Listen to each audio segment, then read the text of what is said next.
Sa ibang balita naman, nagpasaklolo na sa Public Attorney's Office sa mga retirado nilang abogado. Hanggang ngayon kasi ay hindi pa nila nakukuha ang retirement benefits na hinaharang umano ng Department of Budget and Management. Narito po ang aming eksklusibong report. 6 na taon na ang retirado si Attorney Amelia Garchitorena. Bago nito, 40 taon siyang nagsilbi sa Public Attorney's Office. Pero hanggang ngayon, hindi pa nila natatanggap ang retirement benefits sa ilalim ng National Prosecution Service Act of 2010 o NAPROS Act.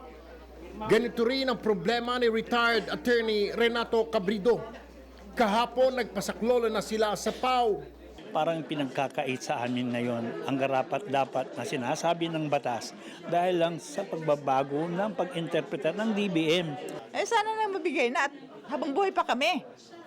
Karamihan may mga sakit na. Lumagda rin sila ng manifesto para makuha na ang kanilang benepisyo, lalo't sa kanilang hanay, 2 na ang namatay, habang 15 ang may sakit. May sakit po siya na mild stroke po, tapos may prostate din po, saka nadidepress po siya. Ayon kay PAW Chief Persida Acosta, 2010 nang maipasa ang NAPROS Act para mabigyan ng pantay na benepisyo ang mga abogado ng PAW. Kung ano retirement ng piskal, retirement din ng PAW. Sa ating korte, may judge, may PAW, may piskal. Yan po'y triangle na hindi pwede mawala para maghari ang hustisya. Pero nitong 2015, ipinatigil naman ng Department of Budget and Management ang pagbibigay ng benepisyo. Hindi raw sakop ang PAW ng batas.